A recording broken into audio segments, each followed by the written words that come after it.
गेल्या 2 दिवसामधली जी डेव्हलपमेंट आहे मोठी, गेल्या 120 दिवसातली माझ्या मते सगळ्यात मोठी जी डेव्हलपमेंट झाली ती एलॉन मस्क आणि ट्रम्प यांच्यामधले संबंध एकदम बिघडून गेले आणि आता मस्कने रामराम करायचं ठरवलं. होय. तर एलॉन मस्क आणि ट्रम्प यांच्याबद्दल काय सांगाल? तिथं लोकांना या दोघांबद्दल काय वाटतं, खास करून मस्क बद्दल? मस्कला त्यांनी अनलिमिटेड अधिकार दिले. खरं म्हणजे काही तो इलेक्टेड ऑफिशियल नाही आहे. त्याला काही सेनेटनं कन्फर्मेशन केलं नाही आहे. एखाद्या कॅबिनेट मिनिस्टरला जसं कन्फर्म करतं सेनेट तसं काही त्याला केलं नाही आहे. तेव्हा त्याला एवढे पॉवर देणं चुकीचं होतं, कायद्याच्या विरुद्ध होतं. तरीही ट्रम्पनी आपला अधिकार वापरून किंवा आपल्या अधिकाराचा गैरवापर करत मस्कला एवढे अधिकार दिले. बरं, मस्क हा टेस्लाचा जगातला सर्वात श्रीमंत माणूस, तो बिझनेसमन म्हणून चांगला आहे. अर्थातच त्यांनी टेस्ला ही कंपनी खूप चांगली केली.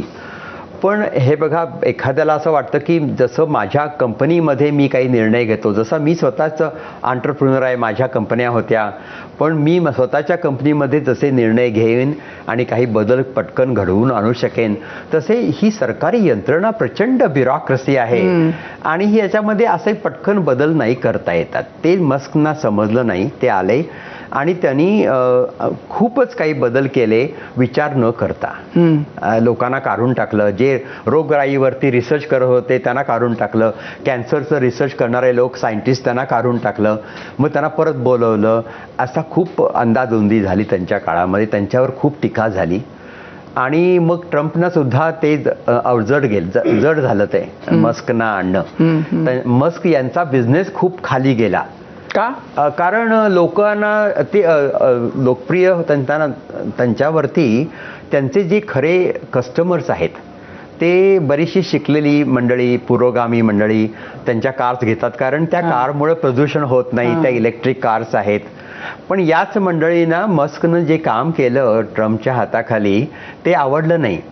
म्हणून आता टेस्लाच्या ज्या कार्स आहेत त्याचा रेव्हेन्यू, त्याचे सेल्स कमी झाले खूप. अच्छा. म्हणजे त्यांचा बिझनेस जवळजवळ 20-25% खाली आला. त्यांचं जे बोर्ड ऑफ डिरेक्टर्स आहे टेस्लाचं, त्यांनी असा विचार केला की ट्रम्प इलॉन मस्कला CEO म्हणून त्याच्यावरून जागेवरून काढून टाकावं. तू तरी परत तरी ये आणि नीट तुझा नोकरी कर, नाहीतर तुला आम्ही काढून टाकू, अशी त्याला धमकी दिली. तेव्हा तो सर्वच दृष्टीनं कोंडीत आला. अच्छा, म्हणजे इकडे धंदाही गेला, इकडे आता ट्रम्पशी ते पदही गेलं. हो, आणि ट्रम्पला सुद्धा आता तो नको नासा झालाय, कारण तो आता पॉप्युलर नाहीये. त्यामुळे त्याचं कामही, त्याचा जो उपयोग होता ट्रम्पला तोही संपला. त्यानं जे काही गोष्टी केल्या त्या लोकांना नाही आवडल्या आणि त्याचा बिझनेस पडला. बरं, आता बाकीच्यांच्याकडे जाण्यापूर्वी शेवटचा प्रश्न. इतकं सगळं अमेरिकेत होते, इथं त्याच्याबद्दलची अस्वस्थता आहे, पण तुमचा पक्ष ह्या